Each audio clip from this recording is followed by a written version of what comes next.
dreaming and then chasing that dream, but with like determination and kind of a level of presence where you're present during that chase. It's like, what is my most important thing? And I think most people should dream and chase that dream, but chase it with everything. It's like going, you will likely have one hell of a good time in the process of chasing the dream, where the dream becomes kind of secondary if you go for it with everything you've got, right? So dreaming, I still do it all the time. Like, I mean, everything I make is kind of something I dream of having. Like, I'm still excited almost every day about everything, which is still, that's wild to be 51 years old. And I'm really kind of, in general, excited, which is a result of that dreams are pretty integral to my life, and that having everything in my life I really like, I really enjoy, I have a love for everything in my life. This episode is brought to you by McTorse, the business systems and organizational structure consulting firm for companies offering high-value products and services, of which I am a proud partner. If you're looking to optimize your company's sales and operational processes, visit McTorse.com and request a completely free audit by mentioning Progressivo Podcast. This episode is presented by Black Bear Brand, an American brand rooted in classic workwear with a unique spirit and history, much like the conversation we're about to have. Today we're joined by Josh Sirlin, owner and designer behind the new chapter of Black Bear Brand, an iconic American brand founded in Seattle in the early 20th century. Josh is responsible for reviving and rebuilding Black Bear Brand, a company deeply rooted in the classic workwear tradition of the American Northwest, bringing it back to relevance through a contemporary vision focused on quality, durability, and timeless design. This thoughtful reinterpretation of the brand's heritage has enabled its international expansion and the consolidation of operations in both the United States and Japan. Beyond his professional role, Josh is a passionate enthusiast of classic motorcycles, especially vintage Harley-Davidson models. This passion is clearly reflected in the aesthetic and adventurous spirit of Black Bear Brand, a brand that celebrates durability, history, and the culture of work and exploration. Today we'll talk about how to live with passion and the resurgence of an American brand. Josh, welcome to Progressivo Podcast. Thank you so much for accepting the invitation to be with us. Thank you for having me. I want to start the conversation with you because I think it's a excellent way, the profile that you have in Instagram, all the things that you have made. And I have a question about how do you learn to ride a motorcycle? That it goes back to when I was actually in Panama, Central America, and the first time I rode a motorcycle, I was at a resort that Nitro Circus and Red Bull opened, and I was doing a project for them in my previous work life. And I rode the bike that Travis Pastrana has left there, because I was there when the resort was just me and the staff. And I rode that motorcycle that he rode in the movie over the pool. Nitro, I think it was called Nitro Circus Live was the movie, but Nitro Circus and Travis Pastrana, his bike was the first motorcycle I rode in Central America, Panama, I think 20 years ago. Okay. How was that experience to get it in that way? And what was inspired to you about the motorcycle lifestyle and all of that? How do you like in that year? Well, I mean, my entire life I've always been, I guess as I describe it now, more like chasing to feel and like searching for some level of presence. And what I was, I lived adventurous is the nice way for me to say it, lifestyle, fairly wild. And one thing I didn't allow myself to do is ride a motorcycle, only because I did drink a lot. That was a huge part of my life up until 11 and a half years ago.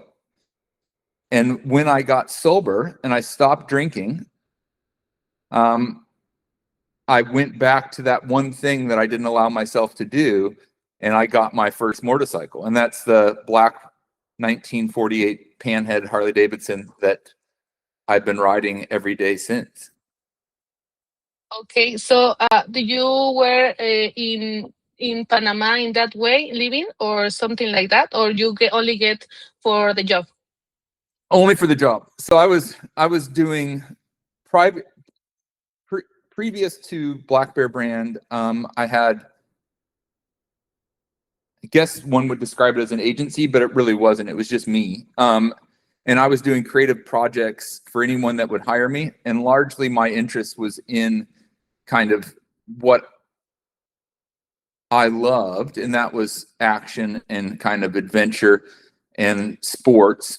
So that led me to work with companies that, you know, provided me an avenue to be a part of that. So it was anywhere from Red Bull to Nike to, you know, Mastercraft boats to Armada snow skis to Oakley to any of those companies. And all of those companies are at one point in time I worked and did some type of creative project for.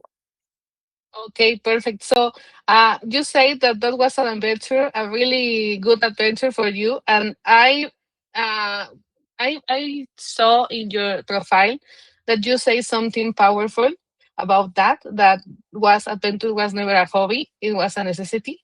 So, which adventures sparked your love for motorcycles or for other things, and which adventures are the most powerful that you live in your entire life?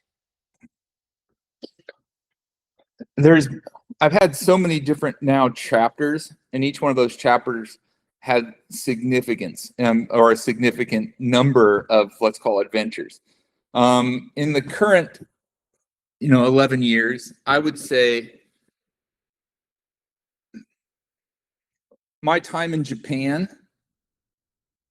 and the fact that Japan was something that I hadn't yet I never went to. And then I think it was 10 years ago, I went to Japan for the first time for work. Okay. And then within that project, or within that work trip, my work, to be clear, my work and personal life, there is no difference. There's no separation in my life between what I do for a living, what I want to do. I mean, my Sundays are the same as my Fridays. My Fridays are the same as my Tuesdays. There's no day that's different, in the sense of I go to work every day, and everything I do is two things that accompany each other, and that's my personal life and my work.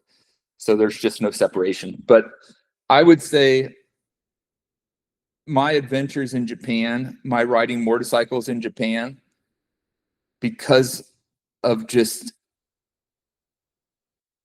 the fact that Japan is so different, and I still feel like a child, and I still feel so, I guess, vulnerable, but vulnerable in the sense is like, I don't speak Japanese.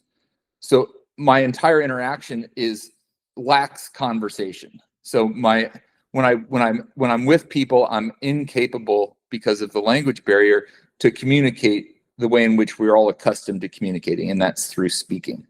And how you do it the first time with knowing the language? How do you do it with the persons and all the things that you made in that first trip? I smiled a lot. Literally, I think that was that. I smiled a lot, and I didn't care if I looked foolish. Like I would kind of fumble through things because of the lack of being able to speak, or the lack of being able to, have clear direction, let's say, just about anything. And I did it, and it was humbling, because not much of my life, is that, where it's like going, I'm generally kind of driving the ship in many ways in my life. Like, But in Japan, it's the exact opposite. I'm not driving. I mean, I am more so now because there's been 11 years of me kind of navigating through Japan, and now I spend a month in Japan every year, 2 weeks in the spring and 2 weeks in the fall, and I have now designed and manufactured a variety of very high quality, very, let's say taxing type of items in the, Japanese environment in Japan. So within that, I still don't speak the language, but Okay. I've been able to navigate in my level of comfort. So now it's almost I'm tattooed by Horitoshi One, and I've been tattooed by him now for 6 years, and he's 80 years old, and he tattoos me Okay. by hand. I mean, the How traditional was way. that experience by being tattooed by this person? I saw that you every year have tattoos with them. So how was the experience to you? It's it's so similar to the way I describe Japan. It's like when we've never had a conversation. We've spent Okay.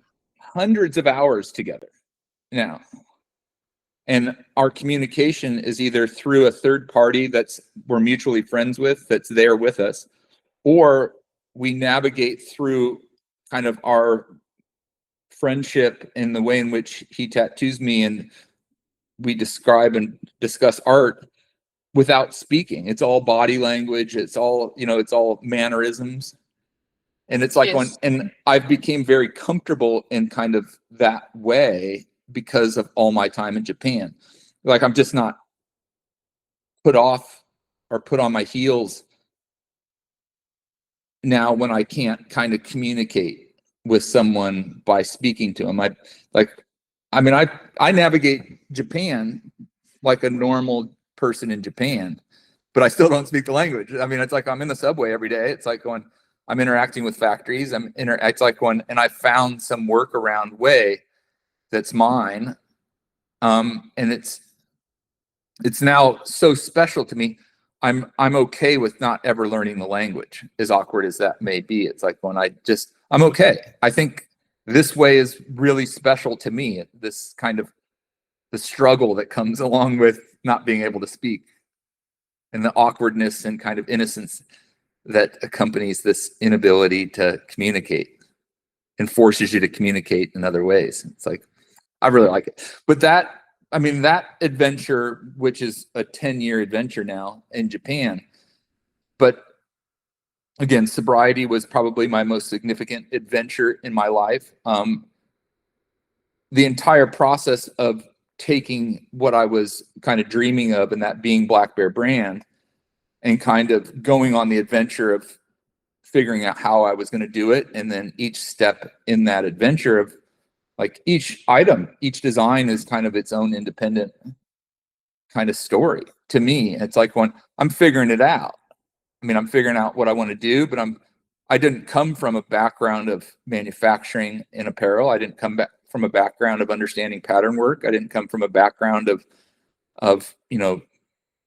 what would quote unquote be fashion. Mine was like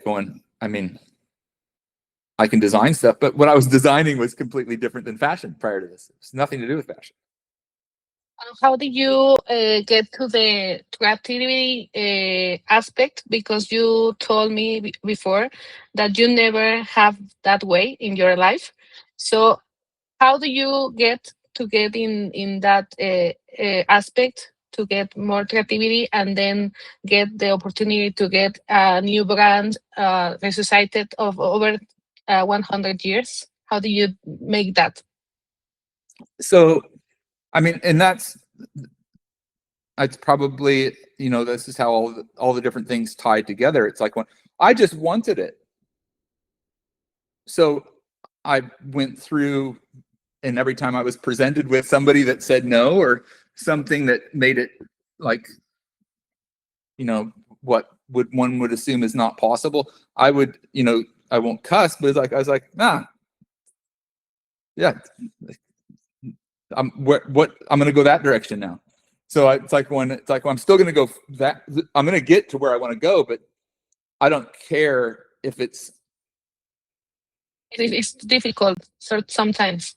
Yeah, I don't even think about that. Sometimes that makes me, I get frustrated, sure. But that just makes me kind of figure out, because of my entire schooling was very similar to that. It's like when I have dyslexia and I didn't read a book until I was in college, right? And it's like but I still found my way to get to everything I needed. I just didn't do it the traditional way. So nothing I did was following the framework or the path of the people around me or the people that did those things before me. And I just don't think of it that way. And from when I was a small child, I started to just, because of my experience, it's like when I didn't think of the way in which I'm going to approach something to be modeled or to look at, say, oh, this is how this person did it, I'm going to model my approach similar. I looked at it with open eyes and with like a perspective of like, okay, I'm just going to figure out how to get what I want. And then the beauty of that, sometimes I get something that takes someone else a tremendous amount of time. And because I didn't follow the bureaucracy or the path that is traditional, I leapfrog a couple steps. Like I just wanted a boat. So I figured out how to get a boat. I didn't think I need to go earn a bunch of money to get my boat. I just figured out how to get a boat. And when I wanted a brand, it's like when I wanted to design these clothing and I said, oh, this is really neat. This thing, Black Bear brand, that's dead and dormant.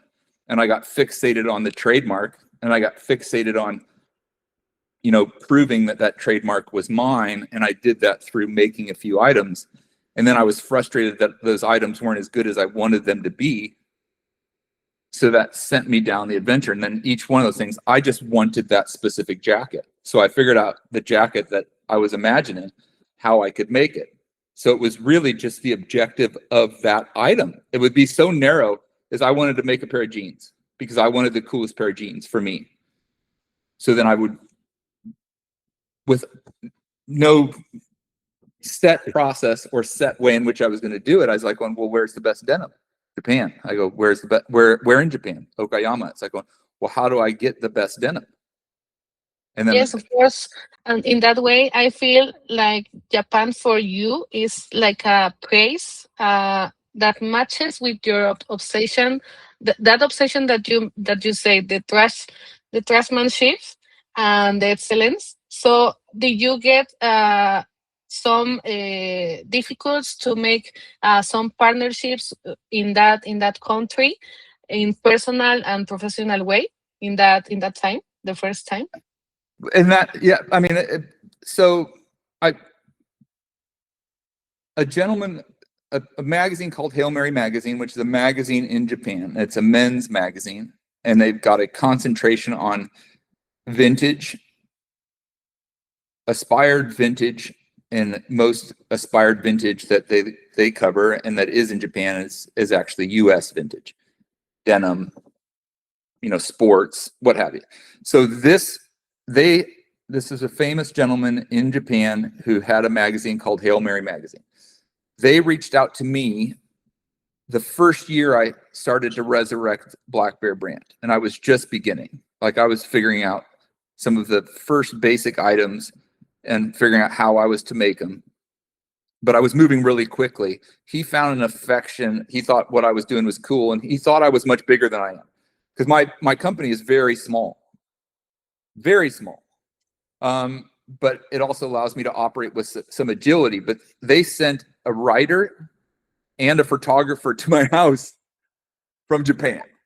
And they did a story on me that ended up being like 10 pages. And that was 9 years ago, or 9+ years ago. And within that, I went to Japan shortly afterwards. And I got invited to ride motorcycles, and I have, since the beginning, since I was young, I would call or contact anybody without even a thought. Like I contacted CEOs of companies when I was in my 20s all the time. I would just call them. Like if I could get their number, I'd just call them right then. I'm not even thinking twice. And what do you tell to them? Each one was different. I mean, the Horing Tannery, the president of Horing Tannery, which is the oldest tannery in North America, I called him 8 years ago, for example, and I called him and we ended up talking for an hour about boats and like football and skiing.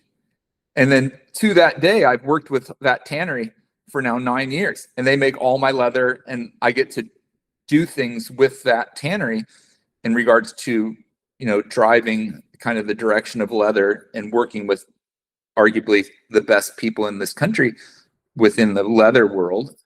And I've been doing it for 9 years, and it was started with me calling the fourth generation son of who's Skip Horeen. I think he's 70 now, but his son, I operate with his son now because his son operates and runs the tannery. But that was the So same thing with other companies when I was young, like Red Bull, for sure. That's how Red Bull worked. So when you get the opportunity to get a partnership or something like that, you make all the ways that you get to them. Yes, yeah. You don't have afraid to get a negative answer or something like that, or something like that. Well, if it doesn't feel good, then I can walk away without. It's like when then I'm okay. Like, but it's like when I've had such fortunate interaction, and I would say one of the things that I've done well is that I don't generally allow an opportunity when it's presented to me to let it pass. I think I'm real present. So when I see something that I want, and I see it as a fit or something of interest, I don't miss it. I say yes, or I'll pursue it and kind of look at it with saying, okay, I want this, and I can see it, how it could work. Like I consider and describe, and I've described in the past when people try to understand how I do something, and even the way in which I design, it's like when I'm really playing chess. I'm just moving parts around, and it's like and I'm trying to look at a bunch of different ways in which these variety of scenarios could play out. And that's even how I design, like to see kind of a bit of, I don't know, 2, 10, 15 steps ahead on how this thing could evolve and how it should work. Most of my design, as a result, ends up happening within the manufacturing process. Like I understand the manufacturing process to an extent, and then I design under the plan of how it will be made, which allows me to move real fast. Yes, of course. I think it's a good opportunity to take all that opportunities to make sure the things that you want to get them, and try to get the best that you can in that way. And I think you make that with Black Bear brand. Thank you. Because it's a excellent mark that is involved at the same time with your lifestyle. So I want to ask you, how did Black Bear brand first come into your work? So clothing and fashion and design have always been integral to my life. It's never been even, 2 steps away in anything I've done, because it's how I approach things more as a creative, or more as a, I look at it in the design kind of perspective. But so as I was kind of tired and exhausted, or kind of bored is a better way to say it, with what I was doing previously.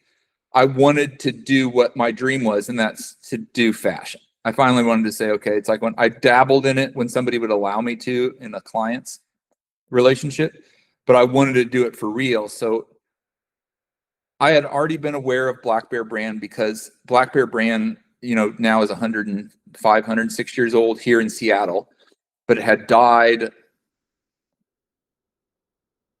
basically died when I was born. Like it hadn't really been alive in my lifetime.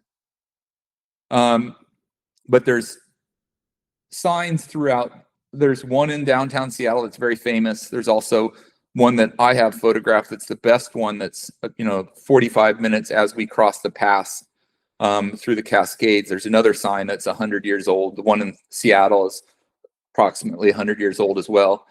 And vintage pieces there's in the vintage workwear, which I don't particularly care for that kind of description, but within that category of vintage apparel, Black Bear brand has a pretty strong, because it's so rare and because it died and it's got this ghost, but within a couple very renowned collections, Black Bear brand has a decent presence. And then with its lineage or tie to Seattle. And I actually live about 3 miles from their original factory. And it's an historic building that's massive, close to my house. So there's got some awareness just because of where I live and because of my interest in clothes and my interest in kind of the history of American fashion. And I, through some previous work I was doing, I found that it was dead, dormant, and then I was trying to find out who owned it, who was the heir, or who was one of the living family members that was, the representative of this mark and of this, dead brand. And it was dead. It was dormant. No one owned it. No one wanted it at that time. Actually, a holding company was trying to get it, but then I just went after the mark. So I have legally commandeered this dead trademark and then started from scratch. Everything from scratch. Yeah, I hear that you get the brand illegally 2 years, and then you use the mark in that time, and get the opportunity to get the legal brand in that way. So how was for you? So how was for you, and which were the problems that you have in that time? Well, and I mean, there was no good reason to keep on going after 6 months, but I was too, I wouldn't accept the rejection. And part of it's and I was going, and I was learning so much. So I was on this kind of adventure, and I was determined to have it because I was because I started to make enough traction in my own kind of, I moved fairly quickly in the sense that I was navigating and kind of surpassing who was able to make something for me, because I would exhaust their capabilities. And then I was moving on to someone better. And I was doing that same thing with fabric. And then I was doing that within my international capability, meaning I was able to make things in Japan in a way in which very few can as a foreigner. And I actually started a company in Japan. I got the trademark in Japan in tandem to here, and it was quick. So I got the trademark in Japan, and I got the trademark in 4 or 5 different ways here in the US. And then, but yeah, looking back, it's when there was certainly no good reason besides I wanted it to keep going after the 6 months. And it was 2 years in by the time I got it. So Yeah, I think it's a little bit difficult to get there, but at the same time, I saw that you have the passion of that brand and all the things that are involved in them, and at the same time is a little bit difficult, but at the same time, some of your friends said that at the same time you only get those things alone, for that way, and I think it's more difficult in that way. So do you have, in any time, do you have the idea of quick all the brand or something like that?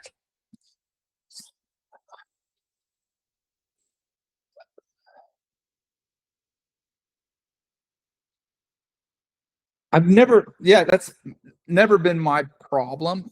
the quitting part.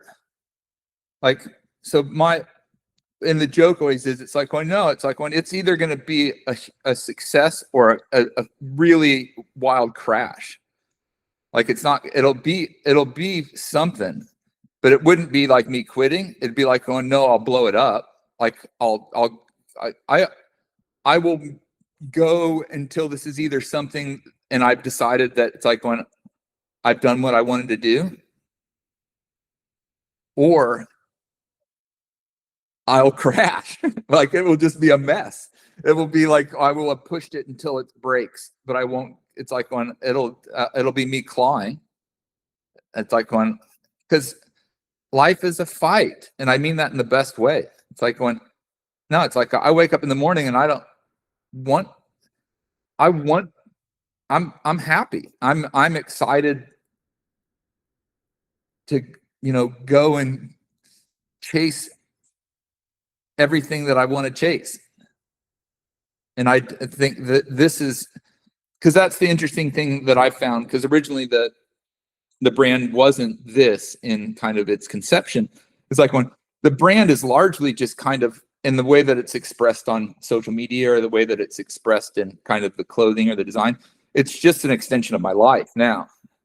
It's like when those are my bikes. It's like when, like, that's me in the river, that's close to my house, or that's when I'm going and seeing my friends in Montana, or going and seeing my friends in Texas, and in Japan, it's like when I'm with friends most of the time, or I'm designing, or I'm in a factory.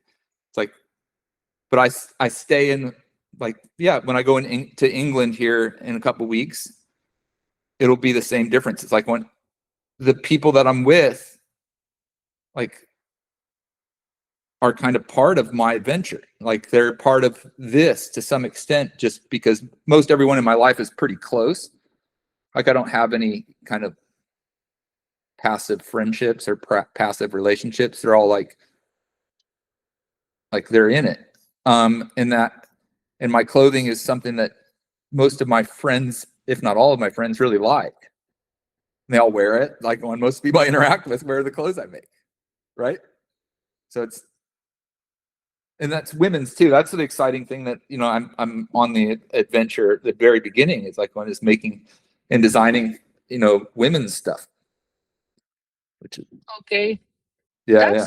I think it's a good lifestyle that you have been all over the years, and it's at the same time the brand is, as I told you, the the the same way as your lifestyle and other things. And I think that lifestyle is very special, because sometimes some people don't get the chance to explore the world, Yeah. and make some things that are very important for them. And at the same time, whatever you are doing in with the motorcycles, with the adventure in mountains in Japan, and all of that is very special, to get the opportunity to get all the things that you love at the same time. And I hear a very special adventure that you have with the Micronesian Island, when you get them with only $20. And which how old are you when you get there, and how was the experience to you? It's and so I didn't think it was even odd. Like when I left with $20 in my pocket, I thought it was normal. I was like, I didn't think anything of it. Like, it's like, and that was so neat to now look back. I was like, when I've left a few times, and the Micronesian Islands was kind of my first one, and I was young. And I got the opportunity to go, and I got somebody to hire me, and it was before the internet. It was before cell phones, right? It's like when I did an interview over the phone, like a payphone too. And then I wrote a letter and all these things, and then they hired me. And then my parents dropped me off at the airport. They didn't ask me if I had any money. They didn't, they go, yeah, call us when you want. We'll see you later. And I'm on a plane. and then I look back, and I was like, I was so excited that I didn't think of anything other than this is exciting. And it's like when I can't wait to, and everything that happened, and some of it was probably to some people scary, but it's like when, yeah, I was stuck in places for like 48 hours and I had no money. And like I get off the plane and I don't know who's picking me up. And it's like when all I saw was pictures of where I was going, like literally pictures, because there's no email. It's like there's photographs. And then there was like encyclopedias. Like you go to the library and you're like, what's the Micronesian islands like? And now you look back, it's so wild. And I think I'm so lucky to have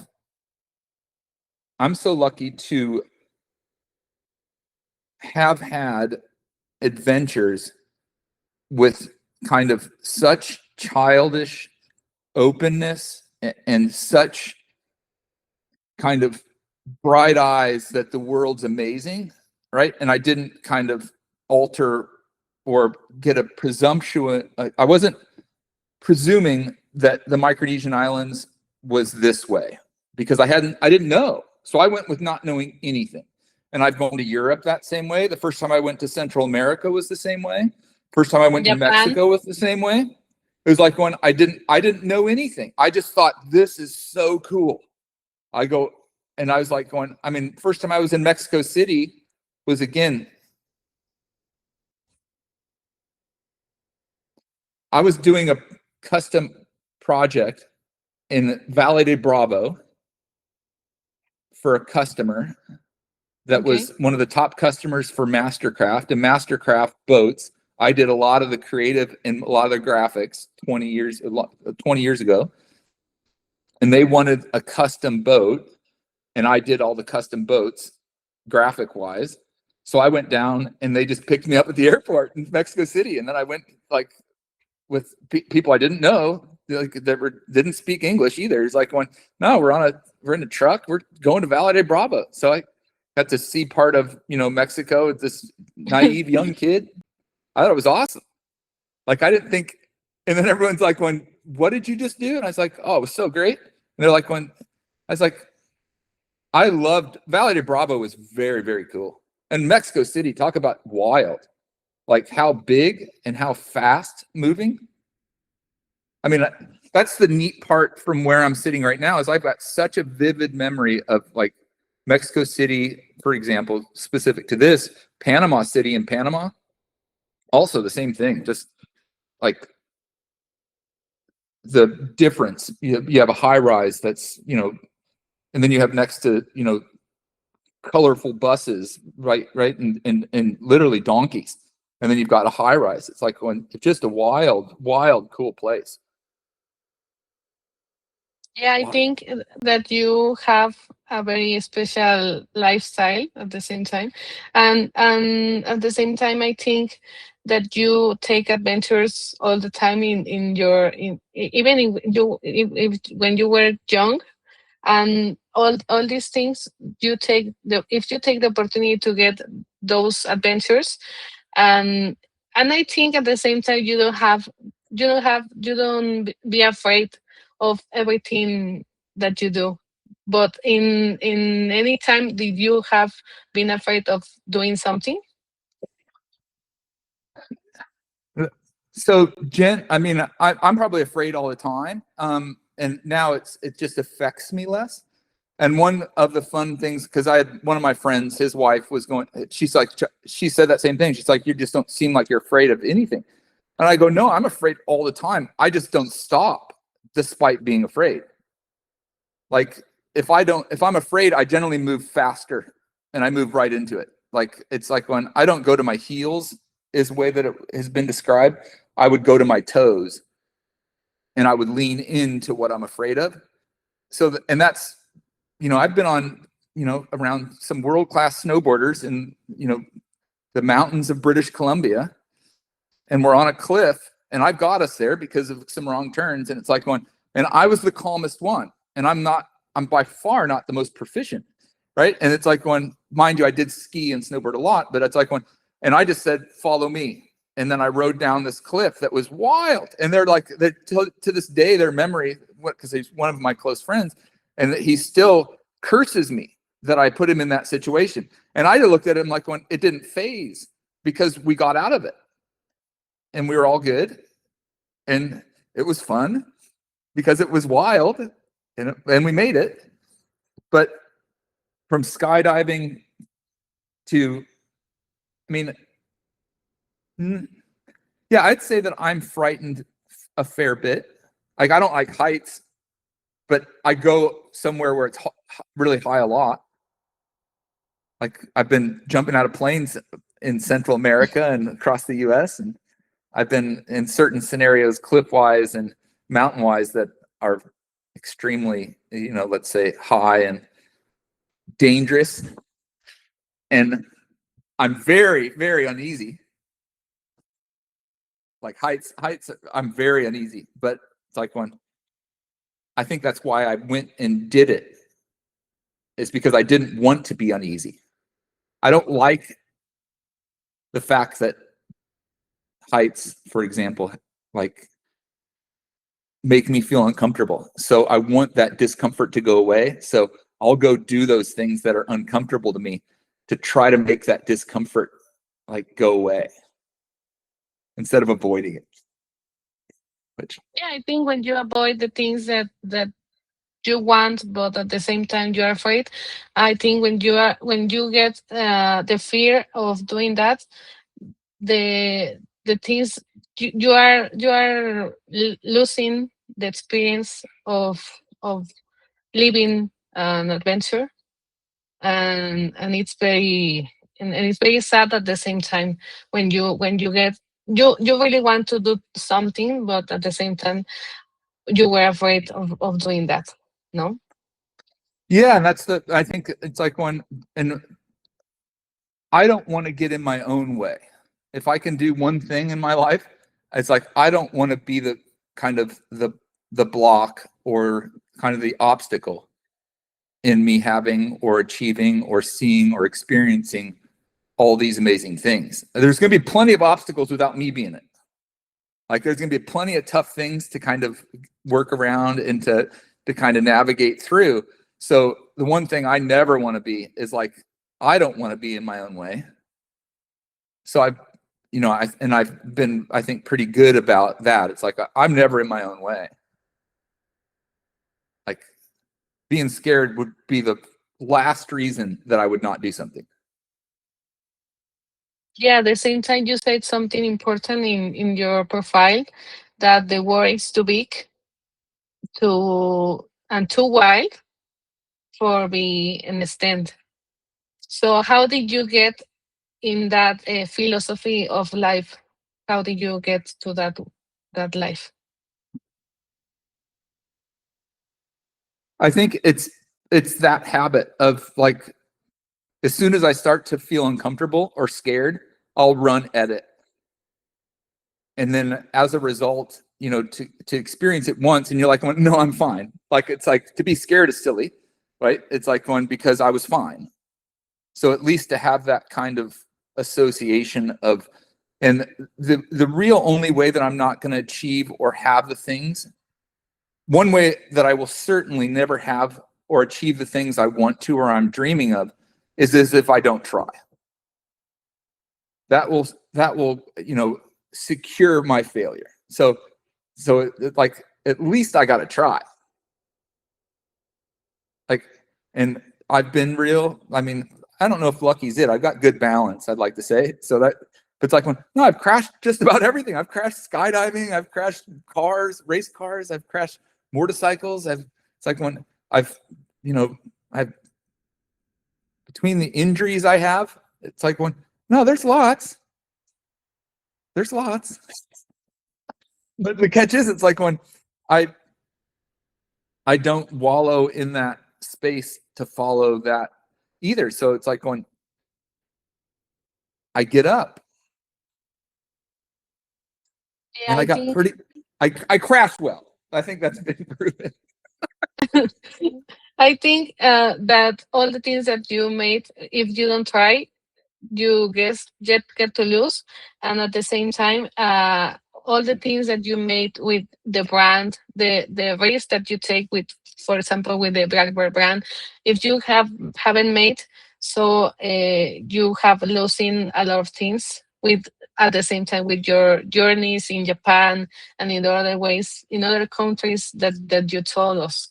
So I think all of these things for you is a excellent way of living life, and take the time to enjoy every moment for that.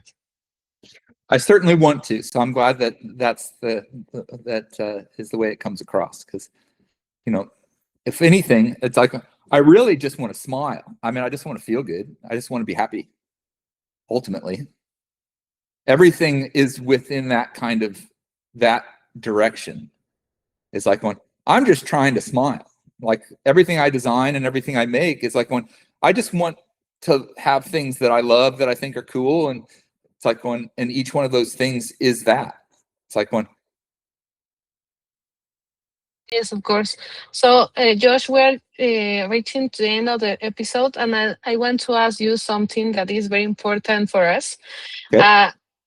What was for you the most powerful lesson that you have learned in this over the years through your life that made you the person that you are now?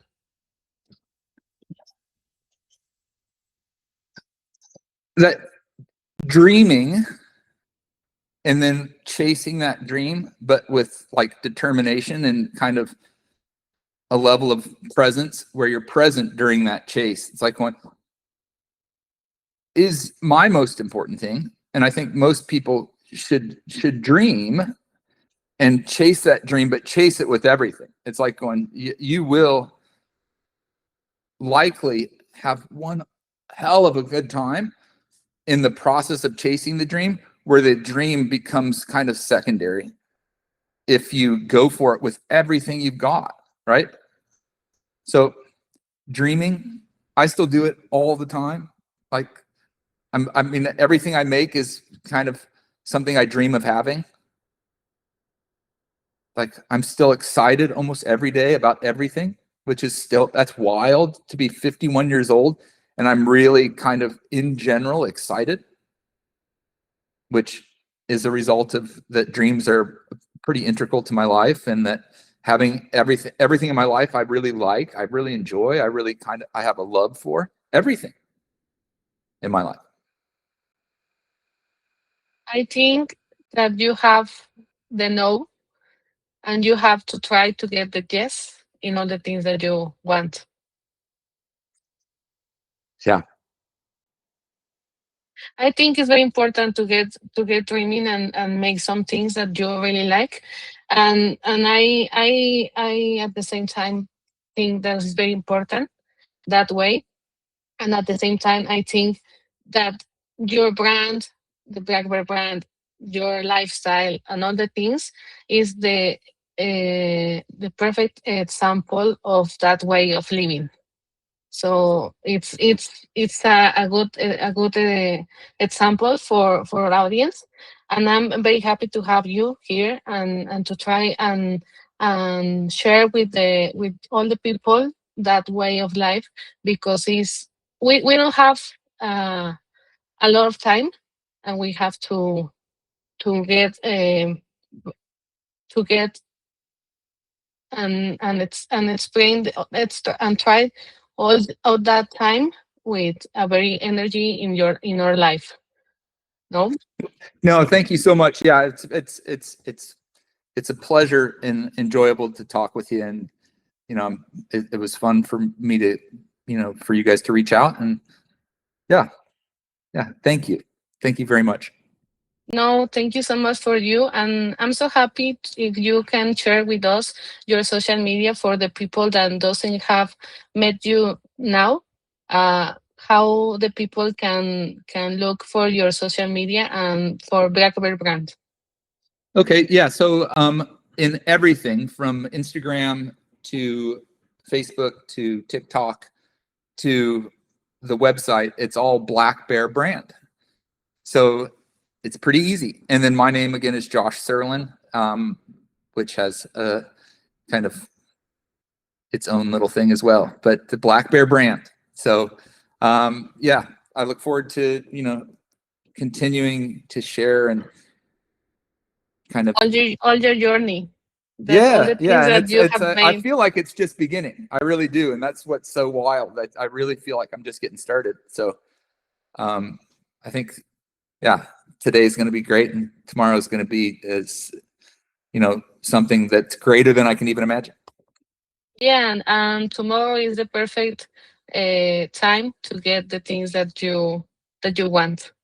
It is. If you don't do them right now, you can do it tomorrow. Yeah. There's no better time than right now. That's for sure.